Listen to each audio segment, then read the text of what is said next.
Hi, I'm Morgan and I'm an old drunk. Both those words are true.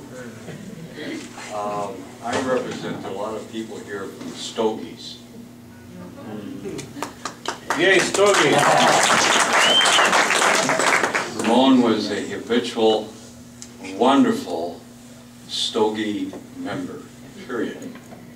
And I remember going to Pat's to the bonfires in his Spitfire. It was an adventure, always. Ramon is just cool. He's just flat cool. And the kind of guy Ginsberg would say can get down in an up elevator. He's just cool. And we would go sometimes with his sister or with Tim. We'd go to Dakota or something. And you wouldn't need a reservation. It could be full, maybe, kind of. And he would show up and he looked like he should be there. They just let him in. And I remember, Tim will remember, and his sister, that we were across the street one night when they still let you smoke cigars, sitting on the sidewalk. People would look at Ramon. And of course, it's nice if they were females. And we'd talk and they'd say something and they'd say, well, what does he do? And I said, we used to play with the Grateful Dead. And then the adventure was on. And I remember when Tim told us, and I see the B-man here, but when Tim told us he'd gone, and it was a shock, but not surprising. We visited a lot and talked about everything in the world. Some of it could have been true, but he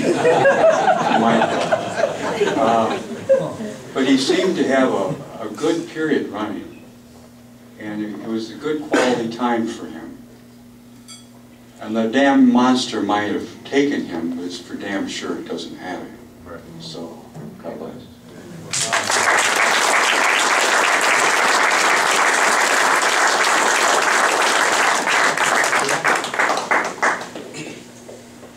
My name's Bill.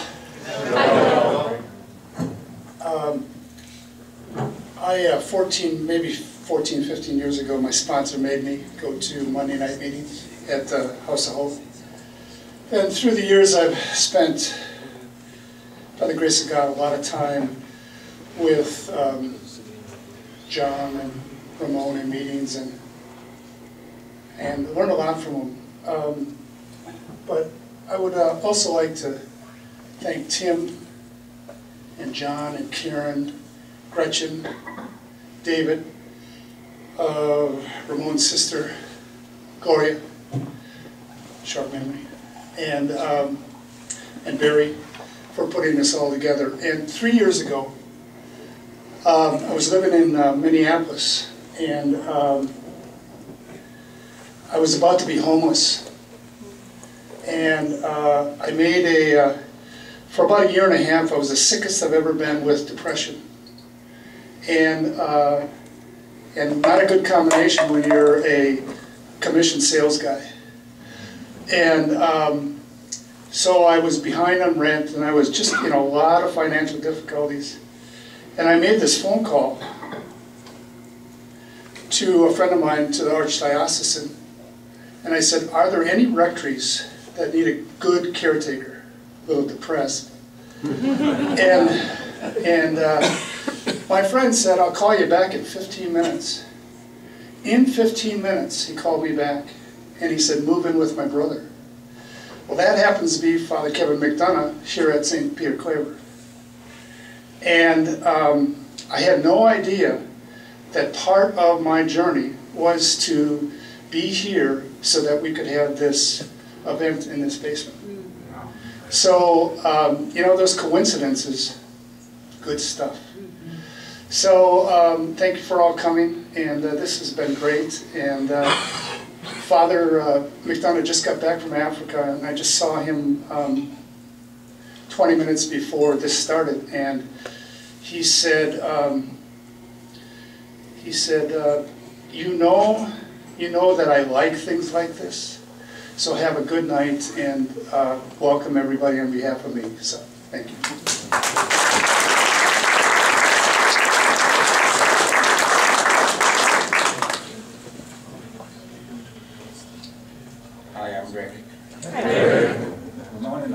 share something together. We are both Puerto Rican and really proud of that. I met Ramon at Guitar Center. He was at the first store there, and he played Latin music and I played heavy metal at the time. So it was quite a treat to be able to start learning and wanting to be able to appreciate jazz music.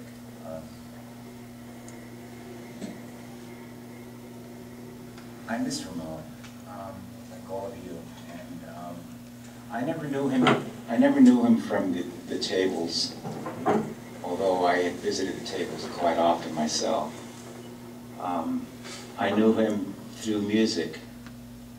I just want to share something with you. I was with Ramon probably 3 weeks before his death. And I had come to him because we were going to put a band together, a jazz band together, because I do play jazz now. And I came with some music, and I put it down for him, and I started to play a little bit, and Ramon looked at me, and then started to play a little bit, and then couldn't play. And I was kind of shocked, I was wondering why can't he play this?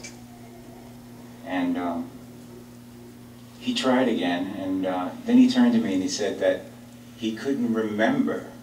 He couldn't remember his lines. His mind was going. He couldn't remember to what was ahead.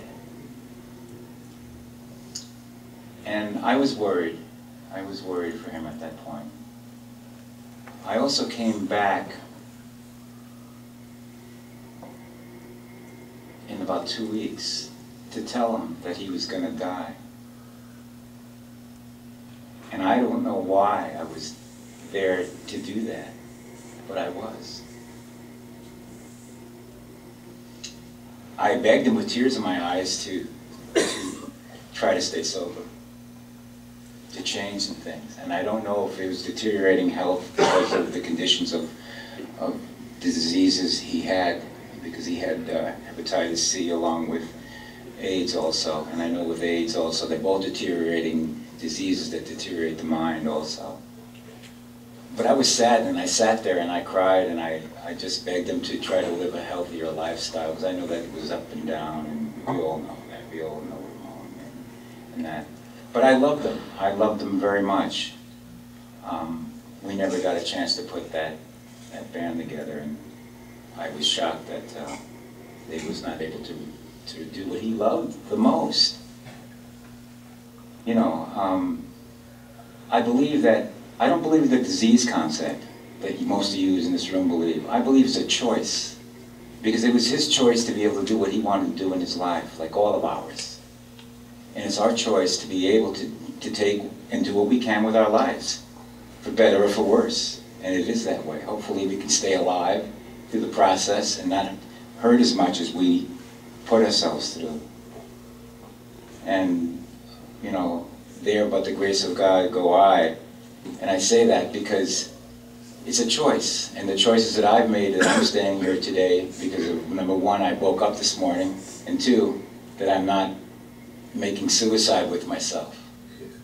And I mean that in many ways, because there's many ways to be able to kill yourself besides drinking yourself or drugging yourself to death. Anyway, I just felt compelled to say something. I miss him. I've got a lot of his instruments. I will play them, and I'll always, always, always think of him. And thank you for listening to me.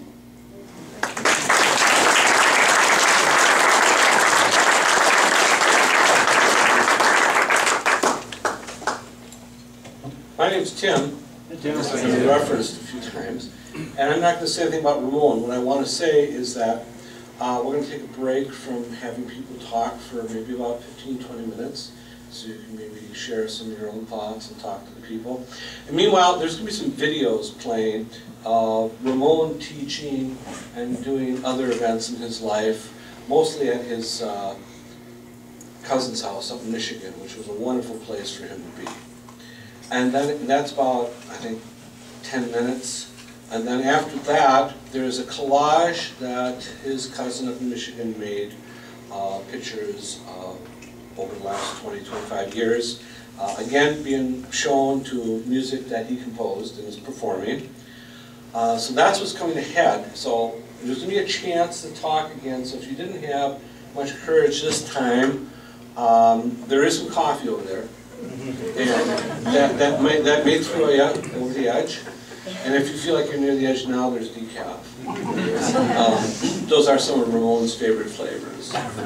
So we're going to do that. I'm going to start producing light here again. Feel free to talk, listen, and in about like 20 minutes, we'll start this whole thing again. I hope some of you come up for that.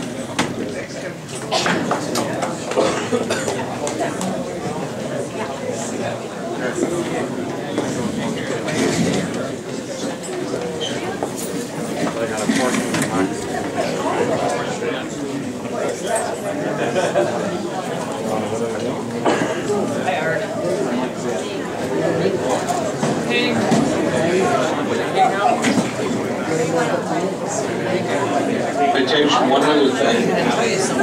If you haven't signed register, please do so on the way out. There's a registry book over here.